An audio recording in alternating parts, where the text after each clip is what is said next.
राज्य को लाया गया। हेलो दोस्तों, good morning all of you. आशा है मुझे कि आप सब लोग अच्छे होंगे। आज के टॉपिक में देखते हैं पंचायती राज का जो 73वां 73 संशोधन हुआ था 1992 के अंतर्गत। उसके अंतर्गत 2 संशोधन हुआ था, एक नगर पंचायत नगर पालिका के लिए, नगर निगम के लिए, और एक हुआ था आपका पंचायत के लिए। उसमें 9वें भाग में 11वीं अनुसूची में अनेक प्रावधान जोड़े गए हैं और उसमें 12वीं अनुसूची में प्रावधान जोड़े गए हैं 74वें संविधान संशोधन के अंतर्गत।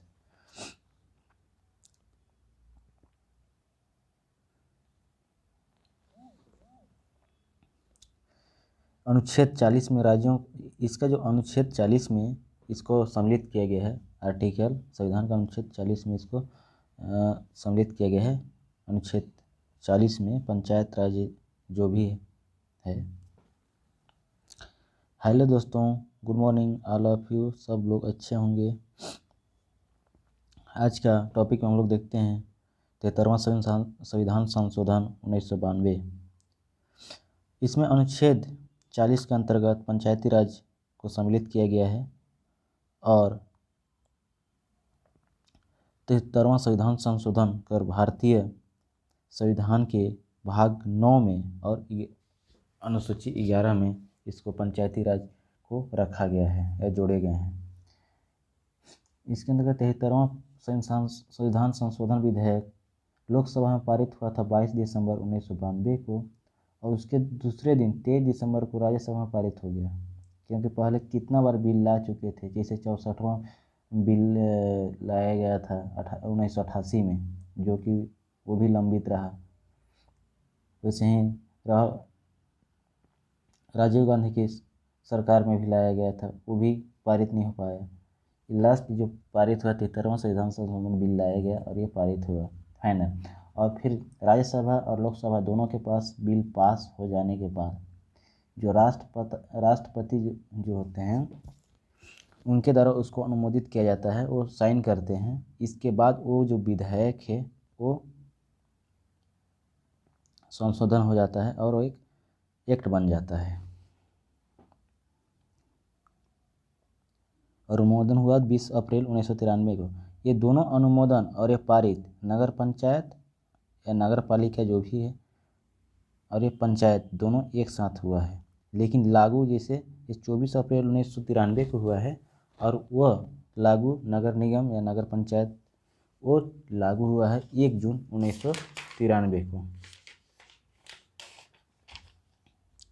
संवैधानिक प्रावधान, इस सिटी के लिए नगर निगम नगर पालिका होता है और एक ग्राम के लिए ग्राम पंचायत होता है। इसमें संविधान प्रावधान किए गए हैं। इसमें भाग 9 है और अनुसूची 11 जोड़े गए हैं और अनुच्छेद इसमें 243 से लेके 243 ए से लेके ओ तक इसमें 15 उपखंड जोड़े गए हैं, जिसमें अलग अलग उपखंड में अलग अलग प्रावधान किए गए हैं और कुल टोटल 29 विषय जोड़े गए हैं। 29 विषय में कृषि से संबंधित है, कृषि विकास से संबंधित है, सड़क से संबंधित है, विकास डेवलपमेंट से संबंधित है, कैसे डेवलपमेंट करना है ग्राम में उससे संबंधित है।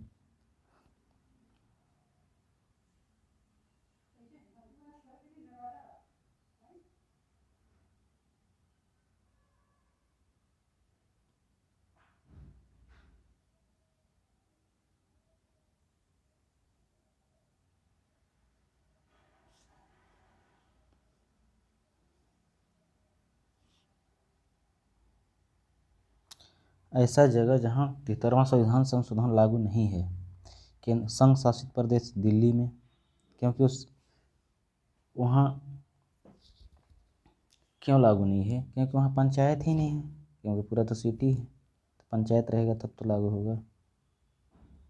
6ठी अनुसूची के राज्य असम, मेघालय, त्रिपुरा, मिजोरम यहाँ लागू नहीं है, जो संघ क्षेत्र के अंतर्गत आता है।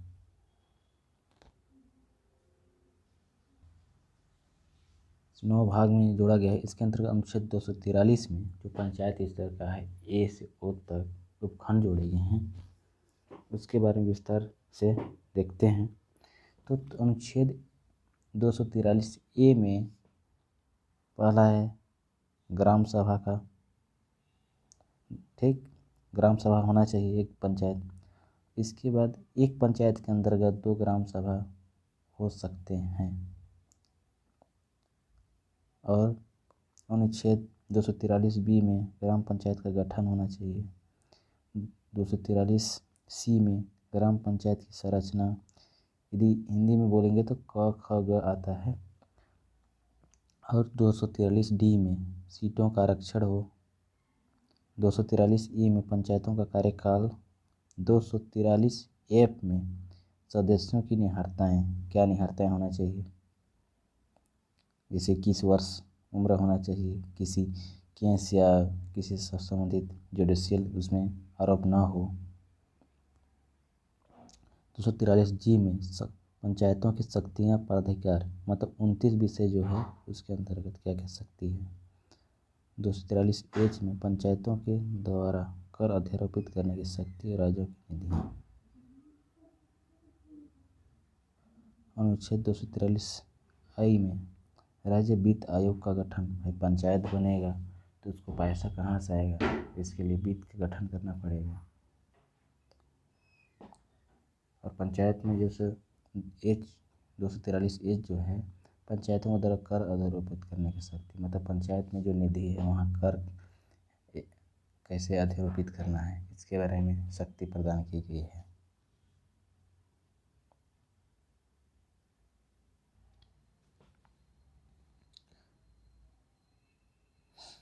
राज्य वित्त आयोग का गठन 243 आई में।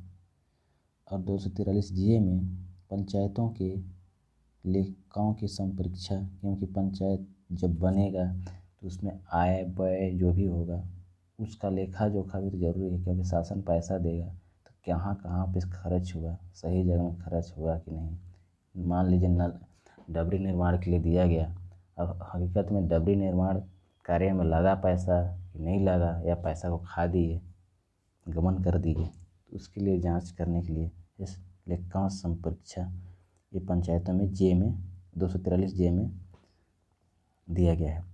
और 243 के में पंचायतों के लिए निर्वाचन नामोली निर्वाचन कौन कराएगा, इसे राज्य निर्वाचन आयोग कराता है।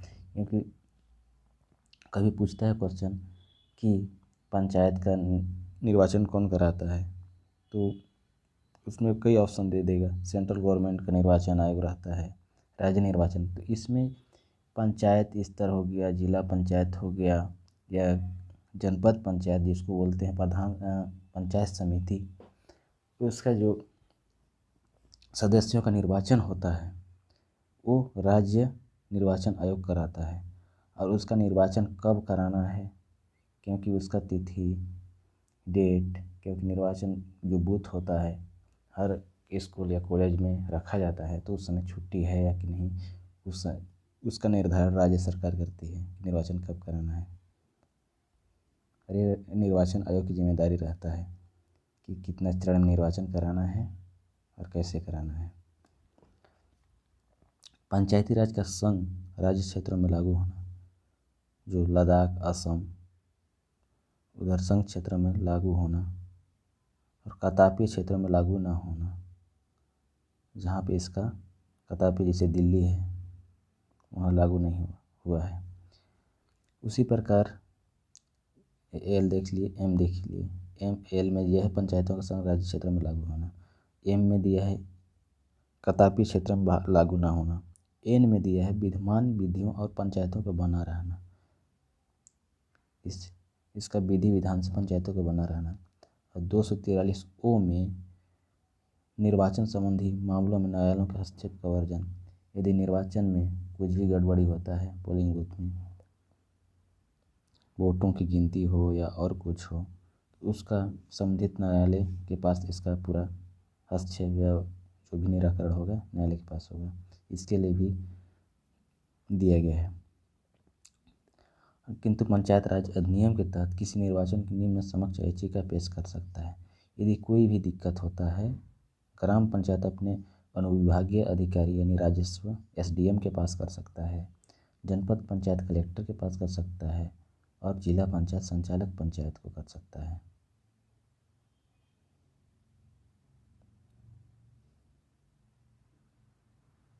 आगे देखते हैं 243 से, इसमें हम लोग रिलेटेड करके याद कर सकते हैं, जैसे नगर पंचायत नगर पालिकाओं का, ग्राम पंचायत ग्राम सभा का। तो 243 ए में जैसे 243 ए से ओ तक दिया है आपका ग्राम पंचायत का 15 उपखंड, और पी से 243 ओ के बाद पी से जेड जी तक दिया है आपका नगर पालिका नगर निगम के लिए।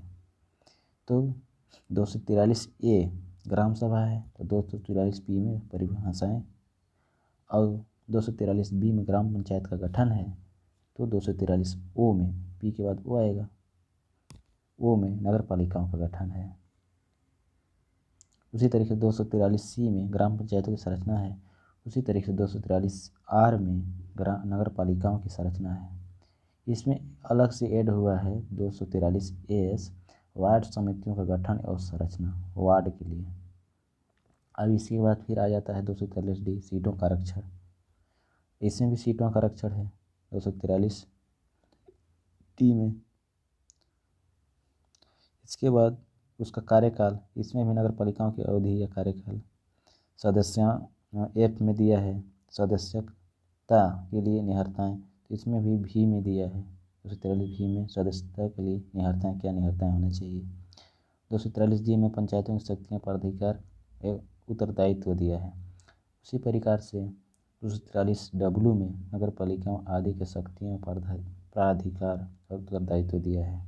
रिलेट करके यदि आप याद करना चाहें तो याद कर सकते हैं। पंचायतों द्वारा कर अध्यारोपित करने की शक्तियाँ पंचायतों की निधियाँ दिया है एच में, तो इसमें भी नगर पालिकाओं द्वारा कर अध्यारोपित एक्स में दिया है। उसी प्रकार से आई में दिया है 243 आई में राज्य वित्त आयोग का गठन, तो इसमें नगर निगम या नगर पालिका में भी वित्त आयोग का दिया है, क्योंकि हर जगह पैसा चाहिए विकास कार्य करने के लिए, क्योंकि नया पंचायत बनेगा, नया सरपंच बनेगा तो उसको पैसा चाहिए, 5 साल कैसे काम करेगा, तो वित्त आयोग दोनों जगह रहता है। 243 जे में पंचायतों की लेखा संपरीक्षा, तो नगर पालिका में भी इसका संपरीक्षा, क्योंकि वहाँ भी पैसा शासन देगा तो उसका जानकारी जरूर लेगा कहाँ पैसा सही जगह में खपत हुआ या अलीगल पैसा खर्च हुआ, देगा तो उसका तो लेखा जोखा करेगा ही, जिसको लेखा जोखा बोलते हैं, या हिसाब लेना। पंचायतों के निर्वाचन एवं निर्वाचन आयोग, जैसे जिस प्रकार पंचायत में निर्वाचन होता है तो नगर पालिकाओं में भी निर्वाचन आयोग वही निर्वाचन आयोग कराएगा, नगर पालिका नगर निगम में भी जो पंचायत का निर्वाचन आयोग रहेगा। 243 एल में पंचायती राज का संघ क्षेत्रों में लागू होना, और इसका भी 243 जे बी में संघ राज्य क्षेत्रों में लागू होना। इसी प्रकार से 243 एम में इस भाग का कतापीय क्षेत्रों पर लागू न होना। 243 जेड सी में इस भाग का कतापीय क्षेत्रों में लागू न होना। सेम रिलेट है, एक जो है उसको अलग से याद करना पड़ेगा, जो वार्ड समितियों का गठन। इसके बाद अलग से दिया है जेड डी जिला योजना की समिति और जेड ई महानगर योजना की समिति।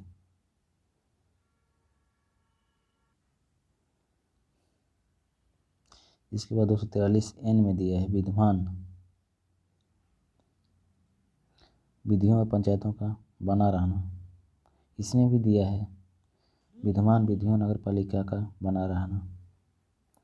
निर्वाचन संबंधी मामलों में न्यायालय के हस्तक्षेप का वर्जन, और इसमें भी न्यायालय, क्योंकि इसमें भी गड़बड़ हो सकता है, बीच में लड़ाई कई प्रकार का दंगा होता है, तो उसका सभी संबंध निर्वाचन के संबंध में सभी मामलों का निपटारा जो होगा न्यायालय में होगा, संबंधित न्यायालय। आशा होगा कि आप लोग इस समझ गए होंगे, यदि नहीं समझे होंगे तो कमेंट बॉक्स में ज़रूर बताएं, फीडबैक दें। Thanks for watching.